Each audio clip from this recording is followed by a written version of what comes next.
இலங்கையின் முதற்தர சுற்றுலா தலம் ரீச்சாவின் மாபெரும் உணவு திருவிழா செப்டம்பர் மாதம் 5, 6 மற்றும் 7ஆம் தேதிகளில் இன்றைய டிக்கெட்டுகளை பெற்றுக் கொள்ளுங்கள்.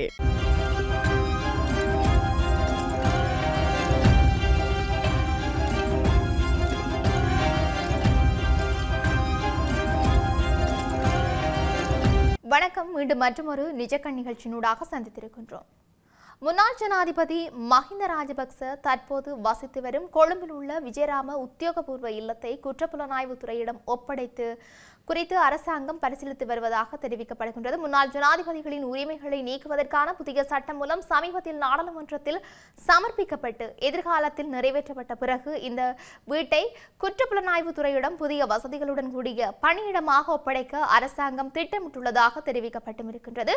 இந்த சட்டம் மூலம் நிறைவேற்றப்பட்டவுடன் முன்னாள் ஜனாதிபதிகளின் ஓய்வூதியங்களை தவிர அதிகாரப்பூர்வ குடியிருப்புகள் உட்பட மற்ற அனைத்து வசதிகளும் ரத்து செய்யப்படும். மேலும் முன்னாள் ஜனாதிபதிகளின் உரிமைகளை நீக்கும் புதிய சட்டம் மூலம் தொடர்பான உச்சநீதிமன்றத்தின் தீர்ப்பையும் இன்று அல்லது நாளை சபாநாயகரிடம் ஒப்படைக்க திட்டமிடப்பட்டும் இருக்கின்றது. இதன்படி மஹிந்த ராஜபக்ச தற்போது வசித்து வரும் விஜயராம மாவட்டத்தில் உள்ள உத்தியோகபூர்வ இல்லத்தில் முன்னாள் ஜனாதிபதி மைத்ரிபால சிறிசேன வசித்து வந்தார். அதற்கு முன்னர் பல அமைச்சர்கள் அங்கு வசித்து வந்தமையும் இங்கு குறிப்பிடத்தக்கது.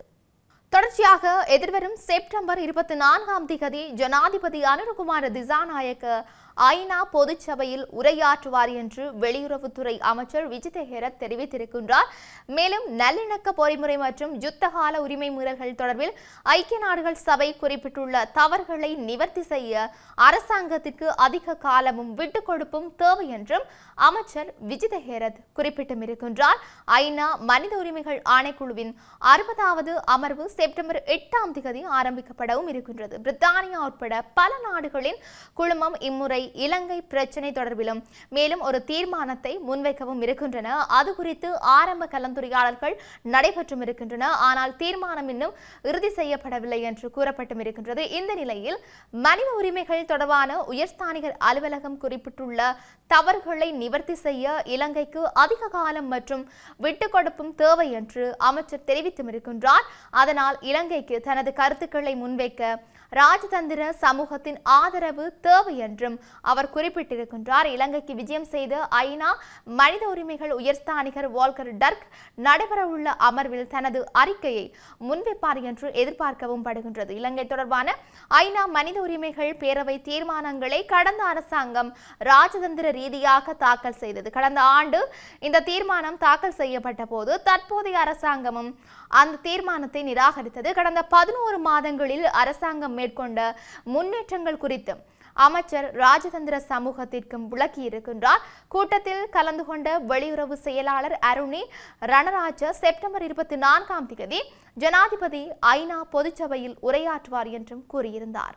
இதேபடி இருக்க நேற்றிரவு வெளியான புலமை பரிசில் பரீட்சை பெறுபவர்களில் தமிழ் மற்றும் சிங்கள மொழிகளில் நாடளாவிய ரீதியில் முதலிடம் பெற்ற மாணவர்களின் பெயர் விவரங்கள் வெளியாகியிருக்கின்றன. அதன்படி யாழ் இந்து ஆரம்ப பாடசாலை மாணவர் ஆனந்த சோதி லக்ஷயன் 194 புள்ளிகளை பெற்று தமிழ் மொழியில் அகில இலங்கை அளவில் முதலிடம் பிடித்து சாதனை படைத்திருக்கின்றார். அத்துடன் காலி அம்பலாங்கொடை ஸ்ரீ தேவானந்தா கல்லூரியின் மாணவியான ஷானுடி அமயா அஸ்வினி என்பவர் சிங்கள மொழி மூலம் பரீட்சைக்கு தோற்றி 198 புள்ளிகளை பெற்று நாடளாவிய ரீதியில் முதலிடத்தை பிடித்து சாதனை நிலைநாட்டியிருக்கின்றார். இன்று காலை நடைபெற்ற சிறப்பு ஊடக சந்திப்பின் போது பரீட்சைகள் ஆணையாளர் நாயகம் இந்திகா குமாரி இதனை அறிவித்தும் இருக்கின்றார். 2025ஆம் ஆண்டுக்கான தரம் 5 புலமை பரிசில் பரீட்சையின் முடிவுகள் நேற்றிரவு இணையத்தில் வெளியிடப்பட்டன. அதன்படி பரீட்சைகள் திணைக்களத்தின் அதிகாரப்பூர்வ வலைத்தளத்தில் பெறுபவர்களை பார்வையிடலாம். 2025ஆம் ஆண்டுக்கான தரம் 5 புலமை பரிசில் பரீட்சை ஆகஸ்ட் 10ஆம் தேதி நாடு முழுவதும்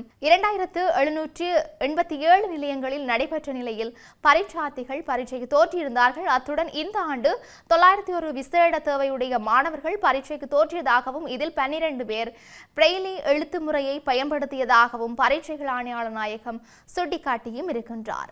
யாழிந்து ஆரம்ப பாடசாலை 2025 எமது பாடசாலையில் தரமஞ்சு புலமை பரிசில் பரீட்சை முடிவுகளின்படி 141 மாணவர்கள் வெட்டு புள்ளிகளுக்கு மேல் பெற்றுள்ளனர்.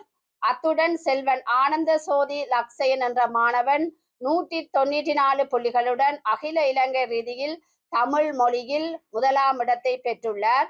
இதன் மூலம் தமிழ் மொழி மூலமான முதலிடத்தை தொடர்ந்தும் வகிக்கின்றோம் என்பது பெரும் மகிழ்ச்சியை தருகின்றது. எதிர்காலத்திலும் வெற்றி தடம் நோக்கி நகர்த்துவதே எமது இலக்கு. இந்த வெற்றியை எமது முன்னாள் அதிபர் திரு ப. தனபாலசிங்கம், அன்பான பெற்றோர்கள், ஆசிரிய சகோதர சகோதரிகள், மாணவ செல்வங்கள் ஆகியோருடன் பகிர்ந்து கொள்கின்றேன். நான் தர்மினி ஆனந்த சோதி. எனது மகன் வந்து ஆனந்த சோதி லக்ஷயன். அவர் நேஷனல் லெவலில் ஃபஸ்ட்டு தமிழ் மீடியத்தில் 194 மார்க்ஸ் எடுத்து 1ஆம் இடத்தை பெற்றிருக்கிறார். இது பாடசாலைக்கு ஒரு மிகவும் ஒரு பெருமைக்குரிய விஷயமாக இருக்கிறது.